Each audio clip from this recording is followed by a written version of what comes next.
Bonjour, c'est Monique de la Maillerie à Laval. J'espère que vous allez bien. Merci d'être patient avec ma voix. J'en ai pas beaucoup aujourd'hui. Alors aujourd'hui, on va vous entretenir on va faire un retour sur notre bonnet de la semaine dernière. On va répondre un peu aux questions que les gens nous ont laissées sur notre page Facebook. On va parler de comment lire une étiquette en fonction de vos projets, les étiquettes de laine. On a souvent de la difficulté à faire la différence entre l'échantillon de bague de laine et l'échantillon de design sur le patron. On va voir également le montage long tail, le montage continental, en droit et envers, et évidemment, comme toujours, les nouvelles de la maillerie. Voilà. Alors, pour revenir un peu sur le bonnet de la semaine dernière, en fait, il y a des dames qui nous demandent, là, Marie-Paul, Marie-Reine et Francine, qui nous demandent des patrons. Il n'y en aura pas de patron parce que c'est vous qui êtes le maître d'œuvre de votre travail. Pardon. On vous a fourni, lors de capsules précédentes, une charte de mesure de tête et de profondeur de tuque. On a pris celle de la Malle aux mailles, canalblog.com, pour vous aider à mesurer. J'ai donné des consignes à l'effet qu'on mesurait, par exemple, un tour de tête qui mesurait, je ne sais pas moi, 20 cm, on enlève 2,5 cm à ça. Et notre chapeau, la circonférence donnerait 20 cm moins 2,5 pour que la tuque nous tienne bien sur la tête. On vous a montré également comment partir du centre, faire des augmentations qui peuvent être intercalaires, qui peuvent être celles que vous voulez, en fait. Nous, on voulait qu'elles soient apparentes. Et ici, une fois que vous avez atteint la circonférence de votre tuque, on vous proposait des modèles. Alors, tout ça est sur la page Facebook et non à la base des vidéos, là. J'ai donné des indications pour que vous puissiez compléter les motifs que moi, j'avais utilisés en vous montrant les tuques de la semaine dernière. Alors, voilà. Alors, vous êtes maître d'œuvre. Je vous invite à vous faire confiance et à vous lancer. D'accord? Le patron, la beauté de cette affaire-là, la beauté de ce modèle-là, de ces modèles-là, c'est que n'importe quelle laine avec les aiguilles appropriées, le patron, ça fonctionne. Il suffit d'avoir la mesure de départ. Voilà. Pour répondre aussi à quelqu'un qui cherchait notre adresse, alors on est situé au 3986 autoroute 440 à Laval. Nous sommes entre l'autoroute 15 et l'autoroute 13, plus proche de la 15, sur la voie de service, côté sud. Voilà.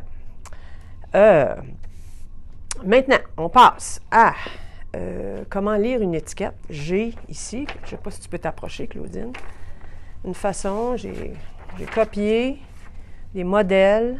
Est-ce que c'est clair? Est-ce qu'on voit bien? Ça va? Oui. OK. Deux types d'étiquettes, parce que les étiquettes, si je vous avais présenté une balle, c'est illisible. Alors, j'ai agrandi des éléments. Donc, quand vous avez ce petit carré ici, c'est que ça vous donne une indication. Ici, on vous donne une indication de tricot avec des aiguilles 4,5 pour un échantillon de 4 pouces par 4 pouces ou 10 cm par 10 cm. C'est un standard universel qui est toujours donné en jersey. Sur la balle de laine, c'est toujours en jersey. Et ici, on vous dit qu'il faut tricoter 13 mailles jersey et monter, c'est-à-dire monter 13 mailles et 20 rangs, tricoter 20 rangs pour obtenir un carré de 4 pouces carrés. Si vous arrivez à l'intérieur de ça ou à l'extérieur de ça, il suffit, règle générale, d'augmenter ou de diminuer votre grosseur d'aiguille. Il y a d'autres façons aussi avec des ratios de mailles, un cours dont on vient de terminer, là. C'est un petit peu plus compliqué, mais sachez que le premier niveau de correction se fait au niveau des aiguilles. En bas, c'est un autre modèle, c'est une laine américaine, c'est Red Heart qui fait ça, pour ne pas la nommer. Eux, les Américains, souvent, dans certains types de laine, ils donnent une petite balle de laine comme ça au coin supérieur. 4, c'est une laine qui est moyenne, donc c'est un worsted, ça ici. Et on vous dit 17 mailles par, est-ce qu'on voit bien? Je ne sais pas si on voit bien, là. Par 23 rangs avec des aiguilles 5. Oh, c'est même plus gros qu'un worsted, c'est un hareng. À côté, on vous donne les mêmes indications pour un crochet, les instructions de lavage, séchage. Évidemment, c'est du synthétique, on ne repasse pas parce que ça fond. Voilà. Alors, ça, c'est l'échantillon inscrit sur la balle. Quand vous n'avez pas de patron et que vous voulez vous lancer dans quelque chose, bien, vous avez au moins des indications de départ. Si vous avez l'échantillon de design, souvent, des fois il correspond à celui de la balle, mais l'échantillon de design, c'est justement ça. C'est que le designer a, pour arriver à ses mesures à lui, parce que vous avez souvent un schéma dans vos patrons, lui a utilisé, par exemple, ici on a 17 par 23, de 17 mailles, 23 rangs. Lui, ça arrive à 19, parce qu'il a utilisé des aiguilles un peu plus grosses, puis ça arrive à un petit peu plus de rangs. Alors, faites la différence, surtout quand vous cherchez à faire des équivalences, à remplacer votre laine. Vous ne prenez pas la même que celle suggérée par le patron. Il faut vraiment, vraiment arriver au plus proche de celle de la balle. Voilà. D'accord? De toute façon, on y reviendra. On peut s'étendre bien longtemps sur des échantillons. Montage. Côté technique de notre capsule de cette semaine. Alors, long tail en anglais, ça dit ce que ça dit. Nous, quand on fait un montage tricoté, on fait souvent un nœud coulant, on monte les mailles. OK? Puis notre petite queue, là, notre petite laine libre, reste à gauche et on monte nos mailles. D'accord? Le long tail ou le continental, c'est autre chose. On se laisse une laine libre assez longue. On peut faire un nœud coulant, c'est plus facile. On passe l'aiguille dedans. Juste une question, Monique. Quand oui. Tu dis tu laisses une longue queue assez longue. Assez longue. Assez longue par rapport à quoi? C'est ça. Assez longue par rapport au nombre de mailles à monter. Le truc pour savoir combien de laine laisser, OK? Quand vous avez des mailles, disons une quarantaine de mailles, alors je vous invite à enrouler 10 fois autour de votre aiguille. 1, 2, 3, 4, 5, 6, 7, 8, 9, 10. Alors, je retire ma laine de l'aiguille. Ça prend à peu près cette quantité de laine-là pour monter 10 mailles. Si j'en veux 40, hop, là, je n'ai pas enfargé dans mes fils. Si j'en veux 40, je vais faire 10, 20, 30, 40. Et mon nœud coulant se fait au bout des 40. D'accord? C'est sûr que souvent, on en mesure toujours un petit peu plus que passé, parce qu'il n'y a rien de pire que d'avoir besoin de 100 mailles et manquer de laine à la 99e. Ça veut dire qu'il faut recommencer. D'accord?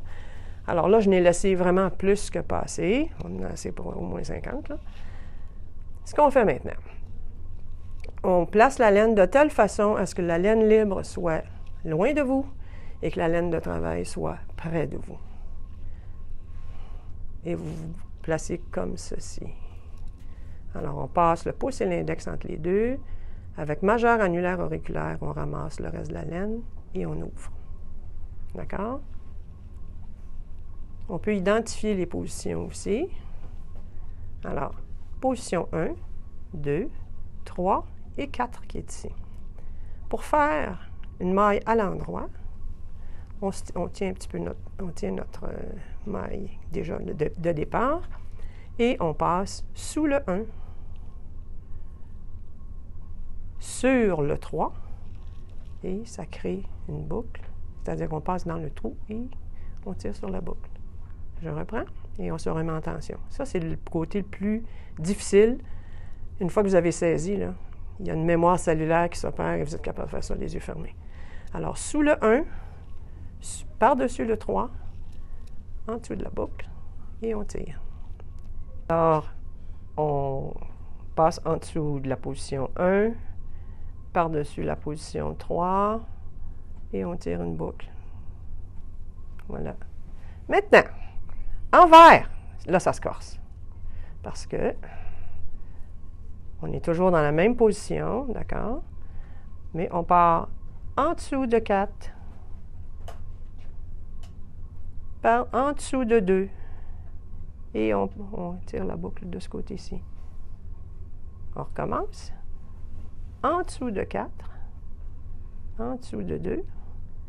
Ça crée une boucle et on tire pour la fermer. Voilà. Donc, je recommence une dernière fois. En dessous de 4, en dessous de 2 et on tire une boucle et on ferme. D'accord? Ce que ça fait sur l'endroit, ça fait comme si on avait tricoté un rang envers.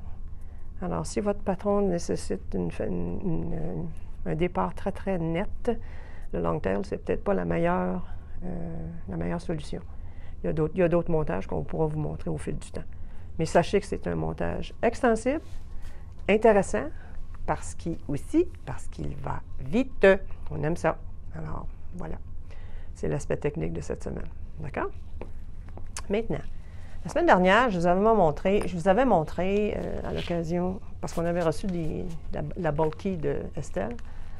J'en ai quelques couleurs, là. Puis je vous avais montré un châle tricoté. Bien, voici la version crochetée.